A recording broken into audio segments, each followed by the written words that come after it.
প্ৰথমৰ পৰা আমি কৈ আহিছিলোঁ যে SIT খন গঠন কৰিছে অসমৰ গৃহ বিভাগে মুখ্যমন্ত্ৰীয়ে বা গৃহমন্ত্ৰীৰ দায়িত্বত থকা মুখ্যমন্ত্ৰীয়ে।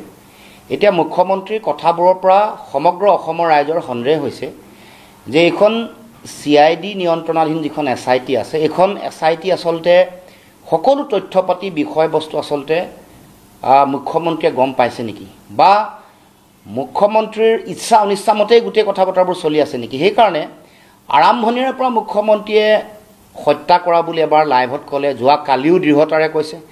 তদন্ত প্ৰক্ৰিয়া সম্পূৰ্ণ নহওঁতেই চাৰ্জশ্বিটখন জমা নিদিওঁতে মুখ্যমন্ত্ৰীয়ে কেনেকৈ ক'ব পাৰে। এতিয়া তাৎক্ষণিকভাৱে SITয়ে মুখ্যমন্ত্ৰীক মাতি আনি তদন্ত কৰিব লাগে যে কথাটো কেনেকৈ গম পালে তেওঁ। এইটো যদি ইণ্ডিপেণ্ডেণ্ট এজেঞ্চি হয়, SITয়ে যদি নিৰপেক্ষভাৱে তদন্ত চলাইছে, তেতিয়াহ'লে মুখ্যমন্ত্ৰীক প্ৰথমে মাতি আনিব লাগে, CIDয়ে মাতি আনি SITয়ে মাতি আনি সুধিব লাগে যে এইটো তেওঁ গম পালে কেনেকৈ। তেওঁতো ইনভেষ্টিগেটিং এজেঞ্চি নহয়, ইনভেষ্টিগেশ্যন চলি আছে, চাৰ্জশ্বিট দিব, ন্যায় দিয়া প্ৰক্ৰিয়াটো ন্যায়াধীশে গোটেই বিষয়টো ক'ব।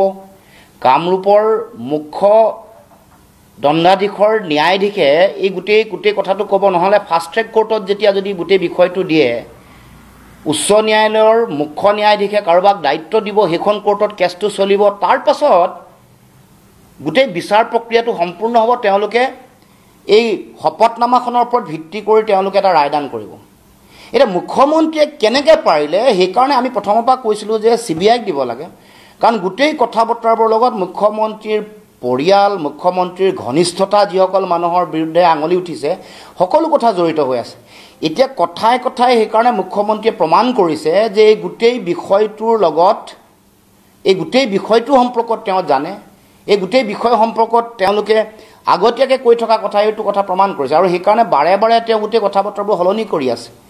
প্ৰথমতে শ্যাম কানু মহন্ত 13জন মানুহৰ লগত নাছিলে বুলি কৈছিলে, তাৰপিছত শ্যাম কানু মহন্তক তেওঁলোকে কৰায়ত্ব কৰিলে, তাৰপিছত মুখ্যমন্ত্ৰীয়ে এটা সময়ত এই গোটেই প্ৰক্ৰিয়াটো জুবিন গাৰ্গ ডাঙৰীয়াৰ মৃত্যুটো পানীত ডুবি মৰা বুলি ক'লে, তাৰ পাছত তেখেতে নিজে ফেচবুক লাইভলৈ আহি হত্যা কৰা বুলি ক'লে, তাৰ পাছত তেওঁলোকে এগৰাকী কৰায়ত্ব কৰা ব্যক্তিগৰাকীয়ে বিহ দিয়া বুলি কৈছে। এই যে প্ৰচাৰবোৰ, এইবোৰ CIDত বা SITত চলি থকা গোটেই তদন্ত প্ৰক্ৰিয়াৰ কথাবোৰ বাহিৰলৈ কোনে উলিয়াই জনগণক বিভ্ৰান্ত কৰিছে। তাৰ পাছত পিছফালে দুখ পোৱা, দুৰ্ঘটনাত পতিত হোৱা ধৰণৰ এটা কথা ক'লে, তাৰপিছত ছুইচাইড কৰাৰ এটা পৰিৱেশ ৰচনা কৰা হ'ল, তাৰপিছত এতিয়া আকৌ পুনৰ হত্যা বুলি কৈছে। কথাবোৰ কোনে কৈ আছে, কোনে সলনি কৰি আছে, জনগণৰ মাজলৈ কোনে লৈ গৈ আছে, এইবোৰ কথা সকলোৱে দেখিছে। আৰু সেইকাৰণে মই ক'ব খোজোঁ যে এতিয়াও সময় আছে, গোটেই প্ৰক্ৰিয়াটো CBIয়ে কৰিব লাগে, উচ্চতম ন্যায়ালয়ৰ তেওঁলোকৰ তদাৰকত বা তেওঁলোকৰ নিৰীক্ষণত।